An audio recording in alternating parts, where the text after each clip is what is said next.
Welcome everyone to my presentations on dental caries. My name's Professor Abhijit Banerjee, and I have the great pleasure of working at King's College London Dental Institute at Guy's Hospital in London. You can see the image on the screen there is of Guy's Tower, the world's tallest dental hospital building, right next door to Europe's tallest residential building, which is the Shard of Glass. I've had the privilege of working there as a student and as staff for nearly 30 years and have spent my life's research and clinical interest in managing dental caries. This presentation is the first part of a double presentation looking at how we look after and manage caries in our patients. The objectives for this first presentation are to define the term MI dentistry, because this is a terminology which is used a great deal across the profession, but sometimes incorrectly, and looking at minimum intervention oral health care as part of a contemporary patient-focused, team-delivered oral health care delivery approach. I'd like to discuss with you the different modes of the non-operative prevention of caries, as well as some of the very minimally invasive operative preventive approaches, and this will become clear as we go through the presentation. I'd also like to introduce to you the postgraduate training options that are available at King's, looking at a master's course that I put together in advanced MI dentistry. You will see QR codes on some of the slides, and these are there for you to scan using your phones, and these will take you to specific websites that are related to what is presented on the screen. So, why are you listening to this presentation? Why are you here? We're here as dentists and dental care professionals to help and prevent and manage this condition that we can see on the screen. I often ask the audience what's the most important word in the title, and the majority of the dental profession highlight the term prevent. Unfortunately, this is incorrect. The only person who can prevent the condition we're seeing there is the owner of that mouth. As oral healthcare professionals and as the team, we are there to help that person prevent this end situation of dental caries in such a severe fashion. Now, we can do this using advanced MI dentistry. And there are a couple of definitions on the screen that you can see, and these are really very important. We have the first, which is minimum intervention care. This is individualized, patient-focused care, where the patient takes responsibility for their actions, and they work with the oral healthcare team members in using the latest R&D in disease detection and diagnosis, susceptibility assessment, prevention control regimes, and minimally invasive operative treatments. You heard me use the term minimally invasive, and that's the second definition of MI dentistry, as you can see again, that's come up on the slide. And here we're talking about selective caries removal, moving away from the traditional approaches of treating caries as though it was gangrene and cutting it all away and then filling the hole with a predetermined material. We will talk about state-of-the-art operative technologies and material science in the second presentation. So we're really moving away from the dental surgeon's sort of mechanistic surgical approach to managing caries to a more physicians-based approach where we're thinking about the biology and also the behavior management of the patient and the psychology. This is all very relevant because dental caries is still a major problem worldwide. The WHO have classified this as a non-communicable disease, an NCD, and in their global burden study that was published about 4 years ago, we can see in the rankings, dental caries came top. And this is something that's worth digesting. Over half the population of the planet suffer or have suffered from dental caries, so it's a real problem. It doesn't affect everybody equally, and there are socio-demographic issues to consider in different countries, but nevertheless, caries is still a real problem. If we look at the traditional approaches to caries management, we can see on the slide the process of how caries develops in a patient on a tooth surface. We have adhesion of bacteria in the biofilm and further colonization. We have demineralisation and remineralisation starting, which can then, if uncontrolled, lead to white spot enamel lesions and then dentine lesions, right the way through to tooth loss. And traditionally, we were taught, many of us were taught, to manage the condition at the top end of that spectrum when the damage has been done. This is a bit too late, because then we're not really treating the disease. Minimum intervention care actually starts to treat the root cause of the problem, and often that will involve behavior change for the patient. So the primary aims of the presentations, and in terms of caries management, are to start to assess the risk of patients getting the disease, or the susceptibility of patients for caries. Every human who has teeth is at risk of getting caries, but not all people are equally susceptible. So there is a subtle difference between the two terms. We also need to empower our patients, make them understand the value of oral health. Oral health is very much linked to systemic general health.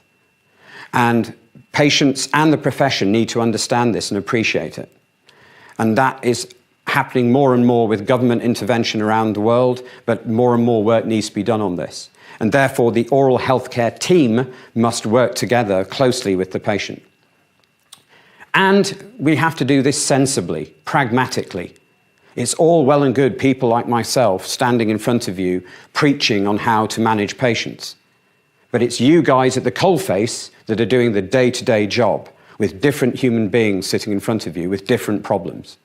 And therefore, the care plans you create with the patient have to be targeted to that patient, so they're achievable for that patient.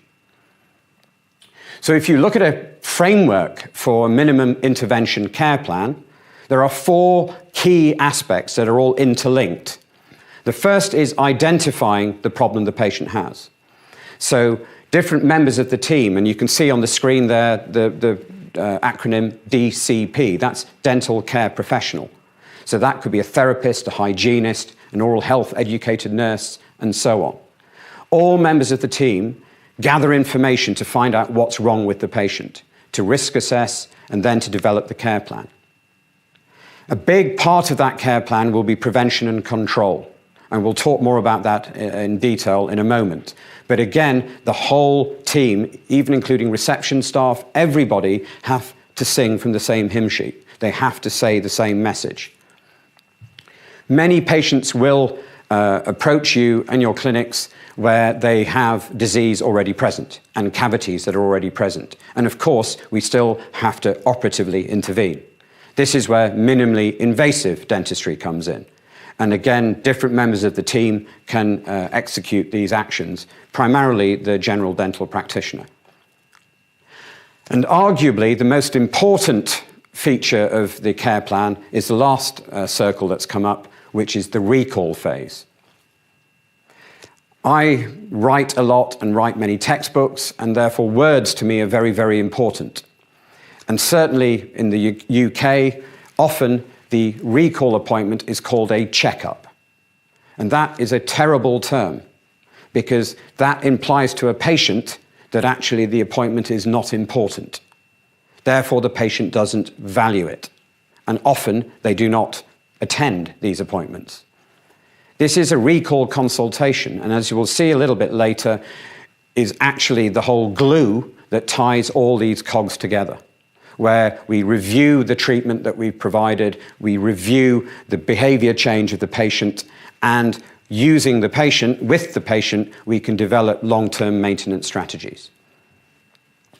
If we look in more detail in that, under that framework, we can start to see different sort of sectors that apply for each of those cogs, each of those circles.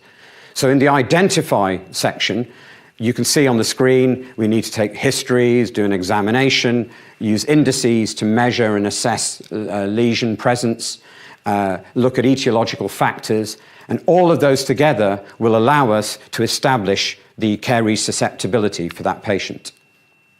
From that, we develop a care plan. It isn't a treatment plan. A treatment plan to most of us is a list of procedures, an extraction, an endodontic treatment, fillings, gum treatment, etc., etc. That's a shopping list. We are caring for our patients, and the care will change, it will deviate as we progress. So a care plan is the correct terminology to use.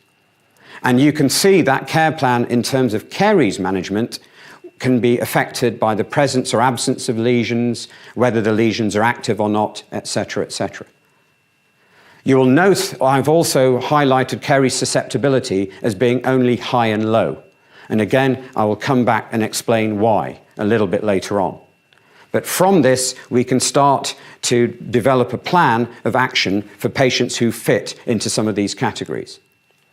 I fully accept many patients will slightly miss some of these categories, but that doesn't really matter because this gives you a framework in your mind and in your team's mind of how to manage the disease condition. Under the restore cycle, we can see that there's more invasive treatment and less invasive treatment that is MI, minimally invasive, and we will talk about that in the second presentation. And as I've mentioned already, the recall consultation is absolutely critical to tie the whole package together. So if we look at some of these points in a little bit more detail, when I was at dental school 25 years ago, I was taught to take a sharp probe and stick it into teeth, into lesions. And we were taught that that was a nice way of detecting lesions, especially on the occlusal surfaces of posterior teeth. We know now, as you can see from the images on the top right, that by pushing a sharp probe into an early lesion, an enamel lesion, all we do is accelerate cavitation and make the situation worse. So it's imperative that any early detection any instrument you use for early detection should be ball-ended, should be rounded, so you don't actually gouge the tooth. There is damage, as we've mentioned, so please, if you're doing that, please stop. There are lots of other detection systems available on the market based on optical physics, fluorescence, reflectance, porosity changes, etc., etc. And these instruments are there, and they can be very useful if you understand how they work. They can give you a nice indication of whether lesions are present or not, and some objective recording for your notes, which is important for medico-legal purposes. The only problem is these instruments are only as good as the dentist or the operator using them because they need interpretation. They are not perfect. And it's a very large topic which we do not really have time in this presentation to go into in any more detail. If we're looking at visual detection, we need indices to document what we're seeing. We live in a world where writing notes, reviewing patients and being able to monitor what we saw previously is so important. Therefore, a good quality index is critical. The International Caries Detection and Assessment System was developed approximately 13, 14 years ago and has undergone several iterations to allow a dentist to view the clinical mouth and the clinical situation and then relate that to the histology of the lesion as it spreads through the tooth.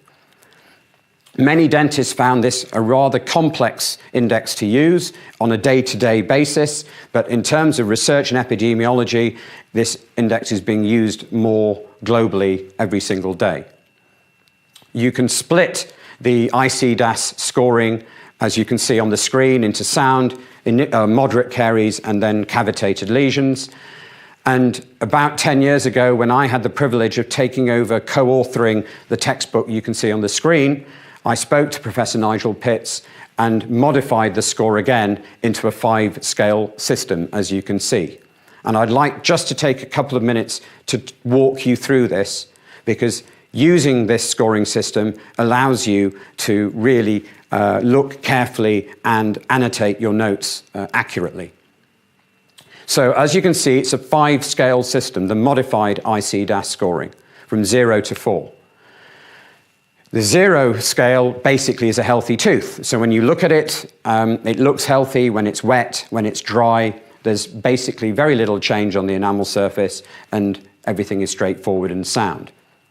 On a category 1 lesion, the wet tooth, the saliva-coated tooth, looks normal, but when you blow it dry, you start to see change. Something like I'm showing you on the screen here. We can see an upper molar, and if we zoom in into that central fissure, you can see the bubbles of saliva, and at this magnification, the tooth looks sound. If you blow the saliva away, you can start to see the frosty change, the enamel lesion there. And in this sort of situation, you know that that lesion is within enamel.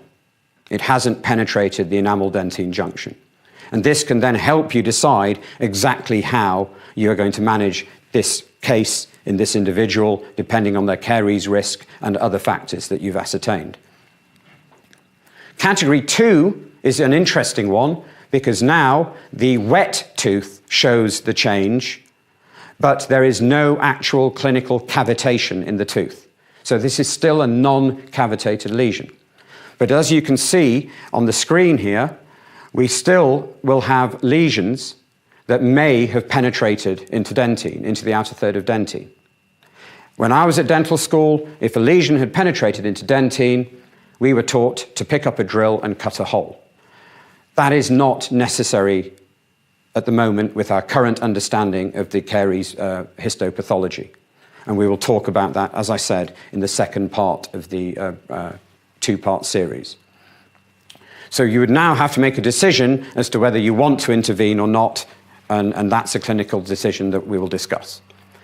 Categories 3 and 4 gets easier because now the lesions are more extensive. We've got cavitation, category 3 a small hole, category 4 a deep, bigger hole, and of course you're going to start to restore these teeth. So as you can see from this 5-point scale, at either end it's quite simple. It's the category 1 and category 2 that needs a little bit more care. And if you're wearing optical dental loupes, then this sort of thing becomes much easier. And I would strongly advise all of you to be using loupes with good lighting to allow you to see all these changes. So that index is all about caries detection. One of the things perhaps at chairside professionally we're not so good at is looking at the activity of lesions. So here you can see 2 proximal lesions on upper incisors, and the image on the left on the screen is the classic image of an arrested lesion, and we can see that highlighted here, where you've got that brown stain with that sort of shiny appearance, the gingiva are stippled, there's no plaque, and we make the assumption that that lesion is arrested. On the right, we can see a cavitated lesion with plaque. We've got an inflamed gingiva, the stippling is going, we've got a plaque biofilm here, and again, we make the assumption that that is an active lesion. But we, at the moment, do not have anything clinically to help us delineate the two, although things may change in the future. We use radiographs to help detect lesions, and as you know, when you take a radiograph, you must write a radiographic report. That is a legal, ethical, moral requirement. And there are indices for you to analyze the radiographic appearance of the X-rays that you've taken. And that you can see on this table. You can divide the enamel lesion radiographically into outer and inner half, and you can divide the dentine lesion and the radiolucency into thirds or halves. You can also see how the modified ICDAS scale also links very nicely with the two. And the beauty is you can write these codes, and with digital radiographs, you can actually annotate the radiographs directly now. And this is really quite useful. So if you look carefully at the radiograph on the screen, I wonder if you can spot a couple of D1 lesions. I will help you out, and we can see that there are lesions there on the premolars. This was a clinical case where these lesions were deemed to be non-cavitated at the time of presentation, and non-operative prevention was instigated with dietary change, oral hygiene, flossing, etc., etc. The patient was informed, and all of this was documented in the notes. The patient was asked to come back for recall after 3 months, and unfortunately they did not attend the appointment. And as you can see, as the radiograph changes, 11 months later, we now have a problem because the lesions have increased in size. And this is where we have the medico-legal conundrum of MI dentistry. Who's responsible for this? Well, ultimately, it is actually the patient's responsibility to look after their teeth. But the oral healthcare team also has responsibility to work with that patient. And this shows you why that interaction, as I was mentioning earlier in the definitions, is so important. When we're looking at the identify section, we've mentioned some of these points, and all together we look at the etiological factors to help us decide what the susceptibility is for that patient. There are many challenges facing us in modern caries management. The care planning is actually multidisciplinary. We need long-term review and maintenance, and we have got new techniques and materials that are available to us. And if you tie this all together, you can see all the different factors that are involved in reducing caries incidence. The diet, fluoride, saliva, the patient motivation adherence, clever chemistries to remineralize tooth surface, and biofilm plaque control. If I highlight saliva, something that perhaps is slightly overlooked by many patients in terms of caries management. In the profession, we all know how important saliva is. But do our patients know? We can see on the screen all the different components of saliva that play a part in controlling disease process in the mouth.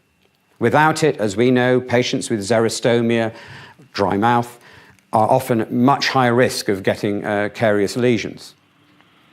So we need to look at saliva, and you have to be honest with yourself and ask yourself, do you actually analyze patients' saliva? And if you do, how often do you do it?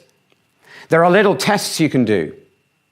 Invert the lower lip of the patient, place some gauze, and get if the minor salivary glands are working, you will see the little dots, as you can see in the top right image in that cluster, form within a few seconds. If the minor salivary glands are working, then the likelihood is the major glands will be working. We can look at the quality of the saliva, the viscosity, the description, clear saliva, bubbly saliva, sticky saliva. And from the history, medical history, verbal history that you and your team will take from the patient, you will start to pick out any other factors that might trigger dry mouth. Be aware in the UK, nearly 1 in 5 patients have altered saliva.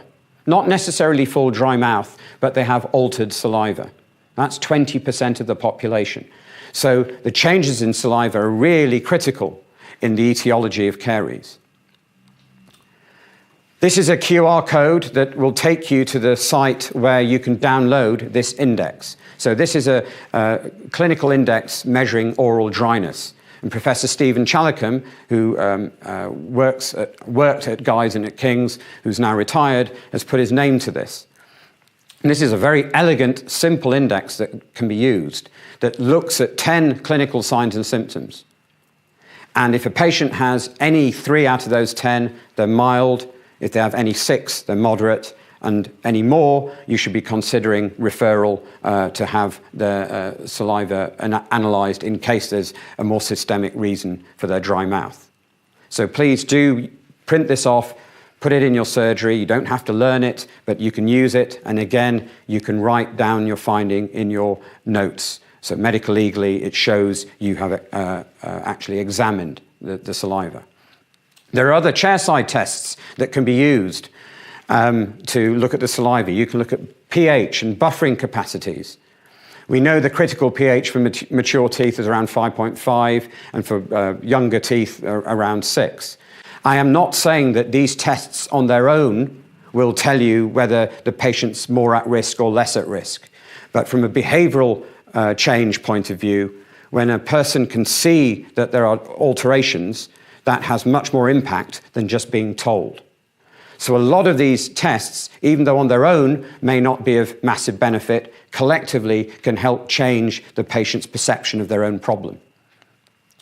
When we're looking at plaque control, we need proper brushing technique. There is some evidence now to show rotating, oscillating electric brushes perhaps are more effective at removing plaque biofilm. We need to think about brushing frequency, classically twice a day for about 2 minutes. Studies have shown most people only actually brush their teeth for around 30 to 40 seconds at a time, but they need to be managing to clean properly for at least 2 minutes twice a day. We need to look at interdental cleaning, the types of toothpaste and the amount of toothpaste, and the fact, of course, that you do not rinse your mouth after you've brushed your teeth. You just spit the excess out. There are indicator kits that are available, again, which can help the behavior management of your patient. It's this tri-plaque gel indicator, which is a very neat system to allow a patient to very graphically see the problems in their mouth. You can see there are 3 colors, and the pale blue color is actually highlighting where the acidic change is appearing in that mouth. There's a greater lactic acid buildup at the cervical margins of those lower teeth. That doesn't mean this patient is going to get caries there, but they are more susceptible. And that graphic image, again, can have a big part to play in the behavior management for that patient. So it will show up quantities, the age, the density, and the acidity. And it's a powerful motivational tool. And it's something a patient could even do at home. And if they engage in their oral health care, their caries incidence will drop. So we want to tie all this together to get your diagnosis and your prognosis and establishing that susceptibility. We're all aware, I'm sure, of caries risk assessment strategies using a traffic light system, red, amber, and green. High-risk patients where they've got greater than 2 new or progressing or filled lesions in the last 2 years, or more than 1 active lesion, they are classified as high risk, and then you can see the definitions for medium and low. If you noted earlier on one of the slides, I mentioned that caries susceptibility could be kept as high and low. That's from the profession's point of view. We manage the high-risk and medium-risk patients together. And I think it's important, and I would like more and more dentists and oral healthcare team members to really take risk assessment seriously, because you can then target your care appropriately for those patients that you treat in practice.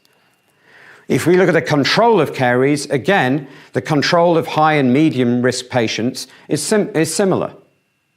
It's going to be targeted to the individual. It's going to include dietary modifications, behavior change in oral hygiene. You may supplement with fluoride, etc., etc. And the low-risk patients undergo a continuous maintenance program. From a patient's perspective, perhaps we should have 50 or 100 levels of risk. And a calibrated practice can then start to move patients up and down a league table, if you like. And if you've got a family, you can actually start to get competition of changing behavior. And that, in the modern era, is something that might help trigger and motivate people to look after their mouths and oral health. So using all these indices, we can then start to develop tables to allow us to build a picture about the individual's risk assessment and susceptibility assessment. This table is one such example that was published in my textbook that I showed you earlier, and it picks out some of the key indicators for caries susceptibility. There are over 130 different factors that affect caries susceptibility, and there is no way you can ask every one of your patients all those different factors. So what you need to do for the patients you care for is tailor your risk assessment accordingly. Pick out some of the key features and highlight whether the answer is yes or no. And by doing that, you can start to work out reasonably accurately what their ultimate risk assessment is. Now, I apologize, the next slide is a little bit busy, but I'd like to walk you through it if I may. If you remember the 4 cogs of a minimum intervention care plan, we can look at the identify section and see how we can divide patients up into those who have lesions or not, whether they're cavitated or not, their modified ICDAS score, and their risk. And according to that, we can start to categorize them in terms of their prevention and control regimes. And I will go into this in more detail in a moment. Those who are presenting with lesions, we can then manage using different materials ranging from sealants to glass ionomers to resin composites, etc. And as I mentioned earlier, the recall strategy is really quite critical, and again, I will highlight this shortly. So in looking at the prevention and control, again, two very important terms. You can't prevent the caries process, but you can control it. You can prevent lesions. And this is really quite important, so I'll repeat that. You can prevent the lesions from developing, but you control the process, and you do that with the patient using different approaches. So we have standard care or active enhanced care. So for patients with a low risk, with no lesions, these patients can be monitored and maintained over long periods of time. And you can do and give advice to these patients so they actually practice their prevention at home. So the patient administers it, but the oral health care team instructs and advises. And it covers toothbrushing, toothpaste, flossing, diet advice, patient motivation, and other maintenance therapies. It throws up an interesting point that these patients, who are the majority, which is good to know, don't necessarily need to see a dentist every 6 months. They do need to see a member of the oral health care team, and that may be over 12 months or even 18 months. And in terms of workforce development around the world, this is something that bodies need to take into account. If we look at the higher risk patients with lesions, then we move on to active or enhanced care. So this includes all the things we've mentioned in the standard care, but we're adding to. And these are things that the oral health care team will actually also deliver in the clinic, at chairside. So we can look at decontamination, at remineralisation techniques, possibly treatment of etiological factors, although that may be out with our remit as dental care professionals, and we can start to then look at sealants. And I'd like to go through some of these again in a little bit more detail. So we've all aware of Jo Frenken and his excellent work he did with the atraumatic restorative technique and treatment, and that is a very useful concept to use when managing gross caries, as we can see in this patient here. This is a young patient in his early 20s who had methadone-induced caries and was obviously graphically suffering from gross, sort of rampant disease all around the mouth. So to manage this patient, to cut a long story short, we managed him operatively, of course, to try to restore these teeth, and the reasons for restoring these teeth over time were to allow him to have better oral hygiene control and biofilm control. And again, we will perhaps talk about this case in the second presentation in a bit more detail. So that's decontamination. We can also look at remineralisation techniques, and it's important to understand what's happening in terms of the physiology of demin and remin in the oral cavity. So here we have the Stefan curve, which we're all aware of, an excellent piece of work done by Stefan in 1940 to show the changes in pH in plaque after sugar intake. And we all understand how the pH drops very dramatically and then gradually picks up again as the saliva helps to buffer and control that pH. The critical pH of enamel, we're aware, is around 5.5. For dentine, it's around 6.2. This is relevant because more and more of our patients have lost enamel through tooth wear and therefore have exposed dentine in the mouth. And that dentine doesn't necessarily need as much acid to demineralize it. A common misconception amongst most of the oral healthcare profession is that they remember these figures from the textbooks and we write them down in exam answers, but we forget that these numbers can change depending on the oral environment. So, in a patient who's got good quality saliva with lots of calcium and phosphate in the mouth, actually those patients will require more acid to cause demineralization of the enamel and dentine. In a patient who has altered saliva with less calcium and phosphate in the immediate environment, they will need less acid to cause demin. And this is really important when we're trying to find the etiological factors that cause caries in these patients. So it's something worth remembering, really very important. And where do calcium and phosphate, the building bricks for remineralisation, come from? Well, as I've mentioned, they come from saliva. So for 80% of the UK population, there's no problem because they have decent saliva. But for the 20% of the population, we may need to add the relevant building blocks. And how can we do this? Well, there are solid calcium phosphate systems with phosphosilicate glasses and functionalized TCP, which is the basis of the 3M products, hydroxyapatites. We have also got the unstable calcium phosphate systems, the amorphous calcium phosphates and the casein phosphopeptide amorphous calcium phosphate derivative from the GC tooth mousse products. So the 3M product is a Clinpro white varnish, and this is a varnish which contains fluoride and the beta TCP technology. There's lots of research evidence to show how this material can help with dentine hypersensitivity and allowing some sort of remineralisation to occur, especially on dentine surfaces in terms of filling in tubules. The product, which is tooth mousse or MI Paste Plus in the UK, uses a different type of technology to bind the amorphous calcium phosphate to the tooth surface using a phosphopeptide molecule. All of these products help to remineralize tooth surfaces quite effectively in high susceptibility patients.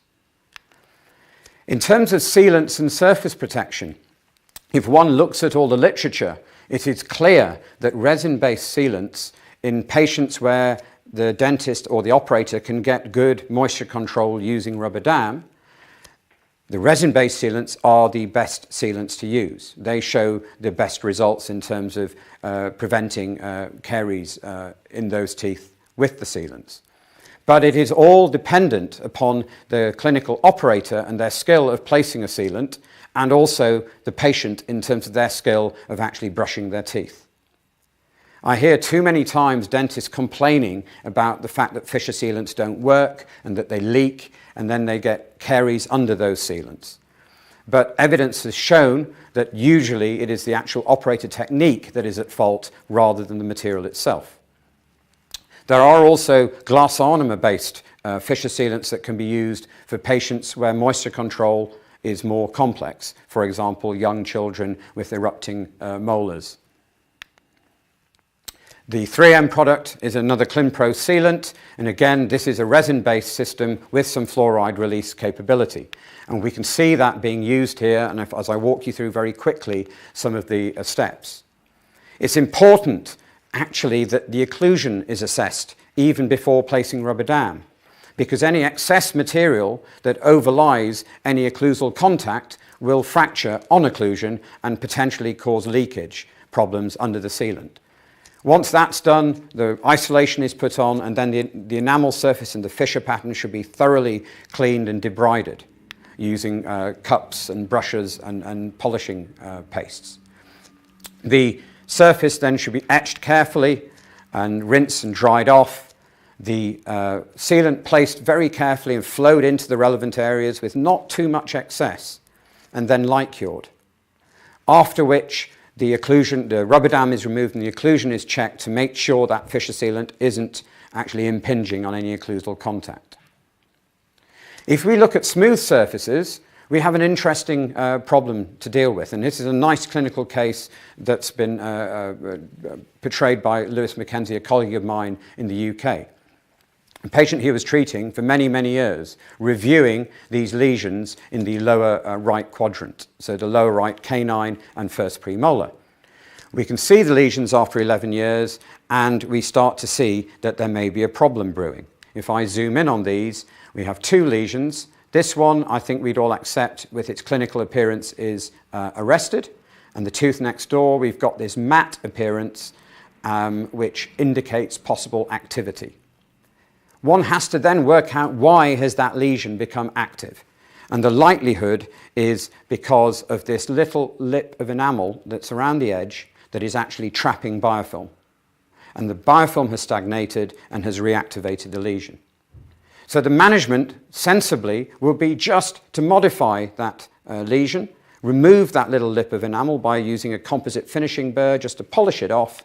You can hit that lesion with some remineralizing paste, and then you can see with reinforced oral hygiene, over a period of weeks, the lesion changes from the active appearance on the left to the inactive appearance on the right. Many dentists would consider excavating the caries and placing a restoration here. That is actually quite a difficult restorative procedure to carry out, to ensure the right amount of tissue is retained, to ensure moisture control, to ensure adequate bonding and aesthetics. And I see many, many cases of restorations placed in these situations which are poor. They leave margins that overhang and actually accentuate the problem rather than help. Another situation presents with patients often under dentures that they're wearing. And here we can see a really nasty case of caries at the cervical margins on the lingual aspect of these lower anterior teeth. And think to yourself, how easy are those restorations to restore? And I would argue they are probably some of the hardest restorations for a dentist or an operator to try to physically restore with restorations. So is there another way of managing this?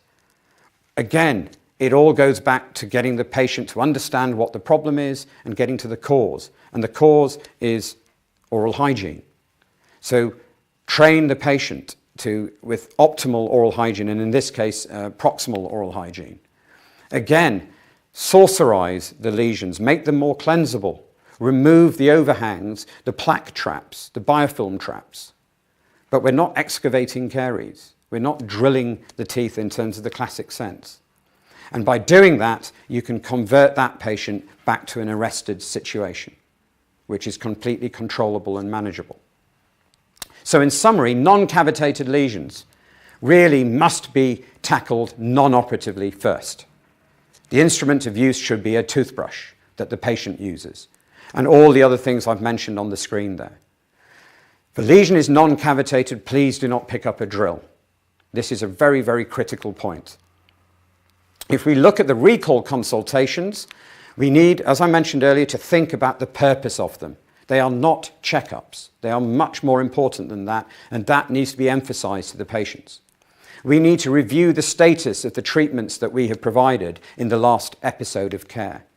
We need to reassess carefully the changes in patients' behavior, in their attitude, in their adherence to the advice you've given. Are they actually doing what you have asked them to do? If not, you and your team have to work again with the patient to get that message across. It can be difficult, but it's not impossible. And I accept there are many situations around the world where the healthcare systems may not always allow us or remunerate us to do this effectively. And the other aspect is to get the patient to be involved in their own recall strategy. I work in private practice and I do minimally invasive periodontology. And at the end of my episodes of care, I get my patients to work out when they next need to see me. And more often than not, they actually get it about right. And I have a very low failing to attend rate because the patients are engaged and therefore they come back. And that recall cycle then allows us to go through all the minimum intervention care plan COGS and keep everything nice and healthy. These are guidelines for recall strategies. They're not fixed in stone and they can be adapted and changed. But these are guidelines that should be followed. So a low-risk patient with no lesions doesn't necessarily need to be seen every 6 or 12 months. You might extend that period. You might use another member of the oral healthcare team to review that patient. You might phone that patient or use social media to contact that patient to check they are happy and everything is ticking along. On the other side of the coin, we may have very high risk, high susceptibility patients that we may need to see every 6 to 8 weeks to begin with, and then modify the intervals accordingly. What is critical is that the patient understands why this is being done and that it's written in the notes. Those are the two very critical things. So in summary, we've got to think about communication and documentation in this minimum intervention oral healthcare approach. It is vital we take patients along with us when we make decisions. The days of the dentist telling patients what to do, those days are gone. We have to engage with the patient and let them help evolve their care.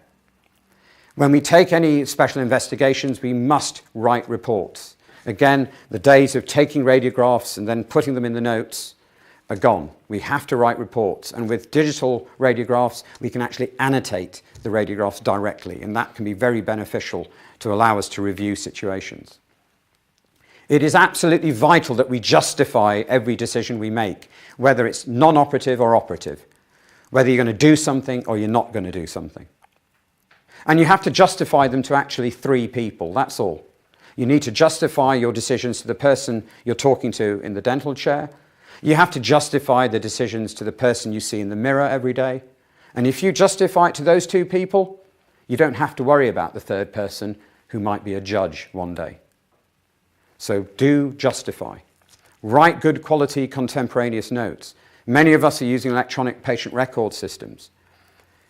They can be of benefit, but you need to watch out and be careful that you're not copying and pasting text. Each set of notes has to be individual to that patient. But if you're using more and more indices, like some of those I mentioned earlier, the coding will be enough. You don't have to write a full verbal description if you put those codes in, because those codes will tell any reader of your notes that you've looked for the problem, you've detected, you've diagnosed, you've processed the problem, and then you've actually made a clinical decision, all from writing those simple codes. Personally, I think clinical photography is a must because they will help you engage your patient, motivate them, and allow you to have long-term review of your patients. And it's a skill that really must be taken on board. I'd like to show you this video for a moment, and I will then explain shortly.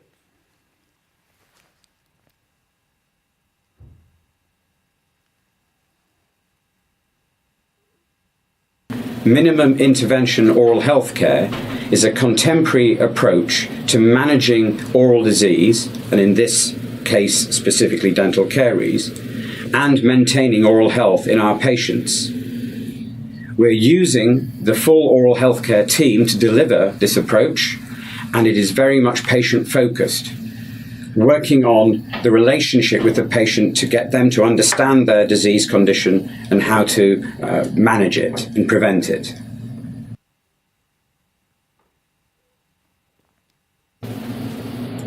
I have been fortunate enough to gain the expertise from 10 different national and international experts in the field of MI dentistry who produced papers for this issue.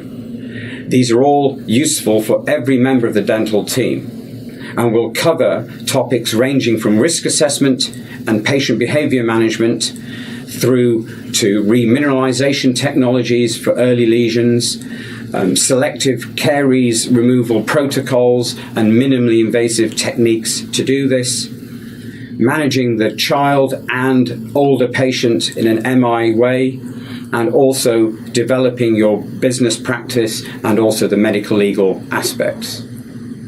I hope you find this issue interesting, and thank you for listening. I had the privilege to edit this edition of British Dental Journal in August 2017, and the papers in it will actually back up and provide evidence to all the things that we've talked about in this webinar.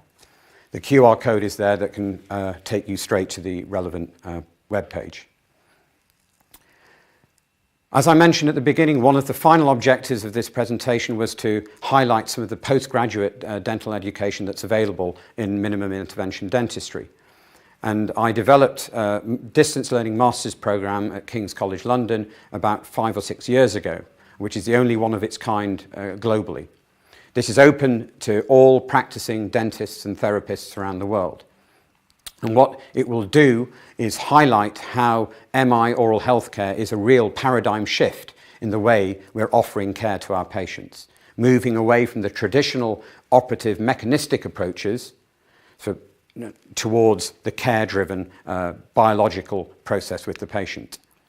We will teach all the latest cutting-edge diagnostic, preventive and surgical skill sets And we will teach also about workforce development and business planning for your practices, depending on where you work around the world. There is a sustainable and profitable business model behind MI dentistry. And again, this is something that we bring out as opposed to just the clinical dentistry. And it's critical that in the profession that is very difficult and very tough, that we actually enjoy our work and enjoy working with patients. So if you're interested, please, again, scan some of the QR codes you can see on the screen or follow the instructions, and I can give you more information about the programs. What follows is a little short video testimonial about my master's program.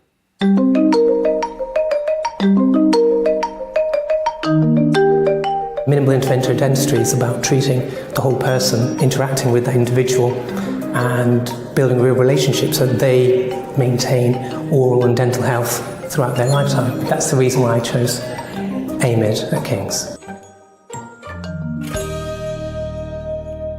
So with that, I'd like to thank you all very much for taking the time to listening to my presentation, and hopefully I'll be speaking to you again in the second part of this series in the MI management of dental caries.